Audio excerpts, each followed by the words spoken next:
Dracula, Prince of Darkness, King of the Vampires. For 10 years, his mortal remains were cherished by his faithful servant, awaiting the opportunity and a victim to provide the life force for the reincarnation of Dracula.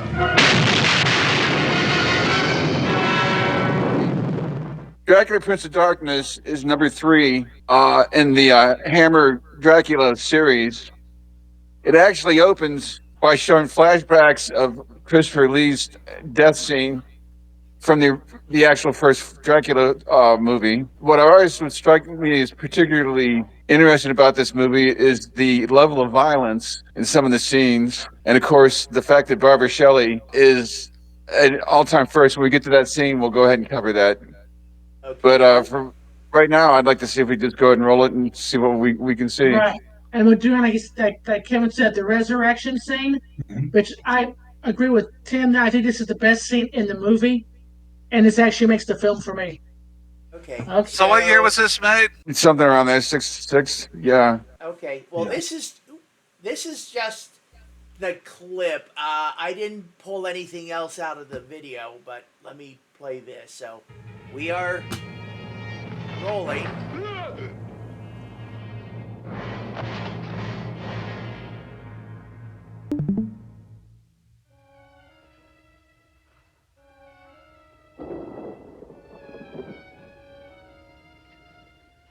Yeah, there's Barbara Shelley.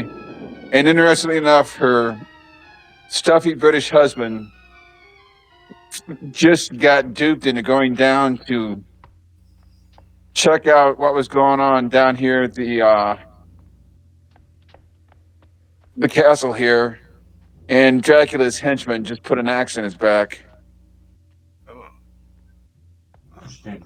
Now, considering the time frame, and movies that had preceded this is a particularly gruesome scene.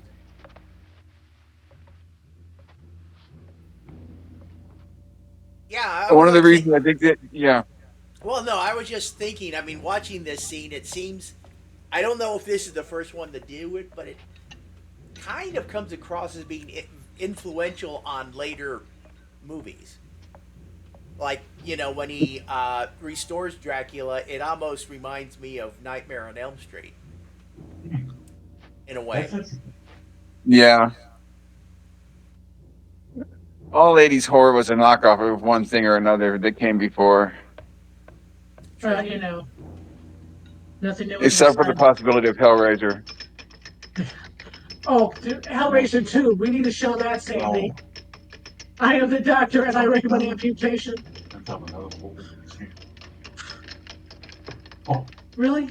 Now, when I was a kid and I first saw this, I'm thinking, what the hell is this? What's going on here? Actually, I'm an adult and I'm thinking, why did they got a winch in the family plot there?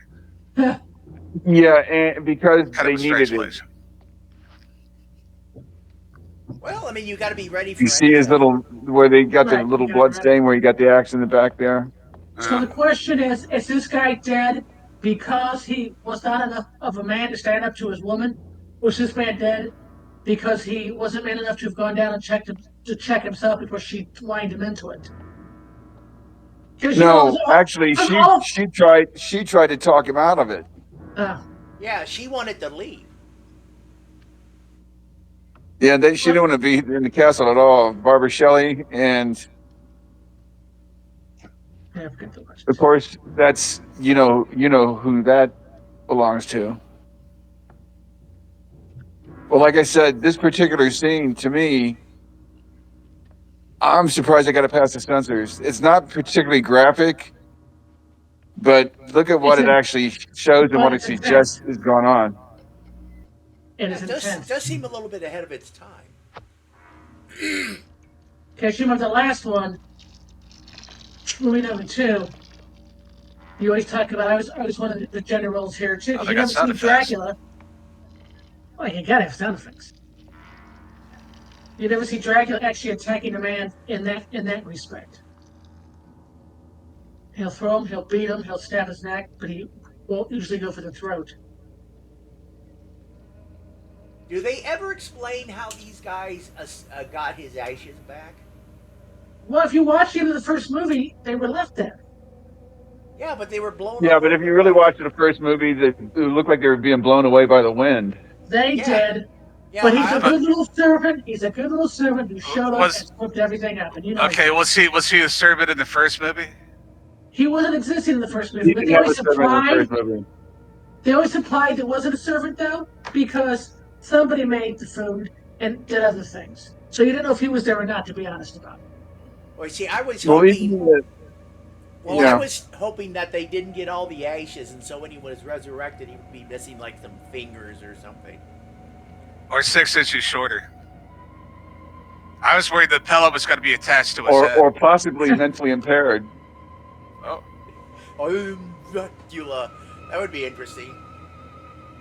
Dracula with Down See, syndrome. you guys are talking about the physics and the DNA of the thing, when in fact this is all It's all paranormal. It's right. black magic. It's satanic. I know. Well, but you know, now I And the can body with is it. just like an incarnation that's holding, it's a vessel for the evil.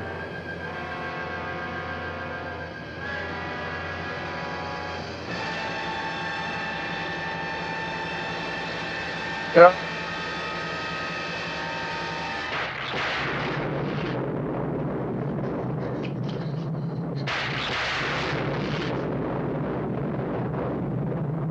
Now, of course, for those who don't know, Barbara Shelley is considered the scream queen for Hammer Studios.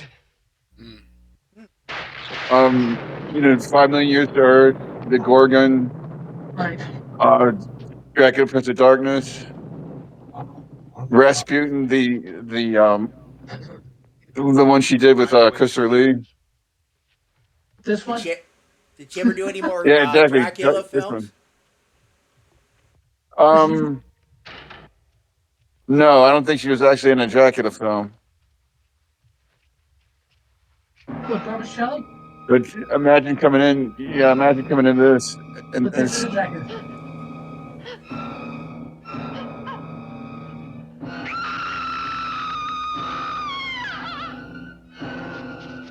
And I want to make sure he understands Barbara Shelley, yeah, for Hammer. Okay, there were other screen queens in the 60s that are very much remembered, such as Barbara Steele. But she wasn't Hammer. She did a Hammer? Yeah, she did. No, Barbara still was not Hammer, but yeah, she's, like I said, scream queen for Hammer. But I agree with you. Barbara Steele also ranks as one of the scream queens of all time. As a matter of fact, her birthday's coming up here on the 29th, right? Right. She's gonna be like 84. Yeah. Because we were watching one of her films last night. One of those great Italian films she did in the early 60s.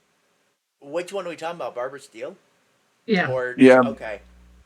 Barbara Black Sunday. Yeah, Barbara Or the Shelley's Mask of Satan. Black Sunday? Okay. Right. Also known as the Mask of Satan or whatever, Mask of Devil or something. Yeah, anyway, but it's Black Sunday. It's a great movie. The movie that made her. Yeah. So yeah, there it is. It was a great scene, especially when you're like 5 or 6 and you're saying, "I can't believe they got away with that." Nowadays it's so. Yeah, but they did what they could with the effects they had. Absolutely. And they put them together just the right way. And the censors let them do what I know there were lines drawn that they couldn't get past. Yeah, that was a lot of blood. Yeah. I mean, I didn't expect to see that much blood. Cranking the guy up over the coffin and hauling him up like he's like a dead carcass, and then slashing his throat and pouring blood into the coffin. That's some seriously groundbreaking stuff for the 60s. And I should know because I was alive then. He was. Well, I think we all were alive in the 60s. You more so than us, though. That's true. You remember the 60s. Yes. Like I said, the other great scene here that I really wish we'd had was the one where Barbara Shelley is actually, she's not in a coffin. She's like she was caught by the priest and they hold her down while the badass priest tries a stake in her heart while she's screaming. It's pretty awesome. Yeah. Which is weird that you brought him into it because that badass priest is Andrew Keir, who worked with Barbara Shelley with her in 5 Million Years to Earth. Absolutely.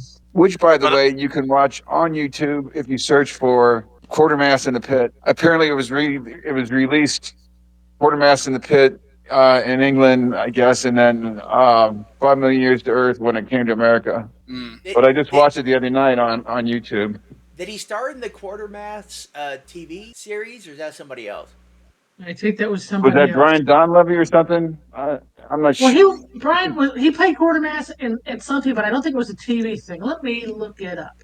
But anyway, another side comment. Actually, I know that Christopher Lee didn't want to speak in the movie. Yeah, and that might have been. There seems to be some. You know, I read some things about that where he said didn't want to have any lines in it, and then Jimmy Sangster, who wrote the screenplay, said that because of what was going on in the studio, he purposely didn't give him any lines. So I don't know who to believe. Well, in spite of that, I think it actually, to me, it worked because we're looking at Dracula the Beast, and he was there's a scene in there. There's a scene in there where he's hanging around outside of a window, and he should have said something, and he didn't. There's a scene in there where it's very awkward. If you watch the movie later on, you'll see what I'm talking about.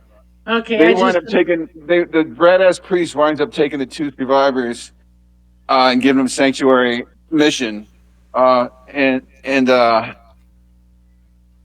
Dracula uses like his chicanery to gain access to it, and he's trying to come in a window where this girl is waiting, and he's trying to like get to her, and then the guys come in, and he looks at him, and he looks, and he wants to say something, and he turns around and runs away. It's a very strange scene. Did he play charades to have her open up the window or something? No, Barbara Shelley had gained access to, and Barbara Shelley was actually the cousin of, in the movie, of the girl that he was after. So she got herself in, and then she tried to let Dracula in, but it didn't work out. And like I said, they caught Barbara Shelley, and later on they wound up holding her down on the table and taking a stake to her. Yeah, she staked her.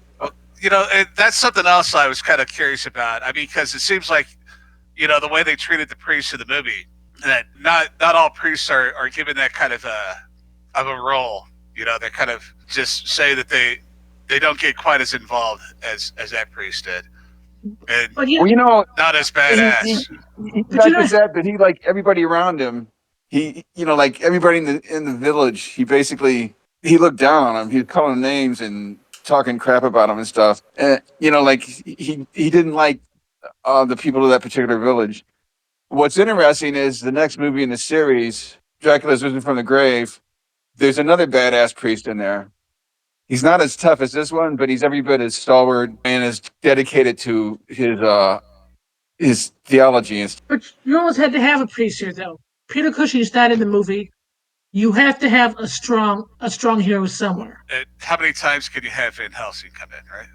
Well, absolutely. And the thing is that Peter Cushing's off doing other films also at this time. And you also got to do it. It also helps, because here's something you really got to think about, too, is you never, ever have the hero in any of these Hammer Draculas having any romantic feelings towards any of the women they save. That's why you must have to have the priest. Or in Van Helsing's case, the clinical doctor who just sees it as another patient. So that's a good point. Well, it's because you got Dracula, which is all about sex, and you've got the guys over here fighting it, the Puritans, and the Puritans win because the Christian church wins out. Mm-hmm. So I guess the theme here is sex kills.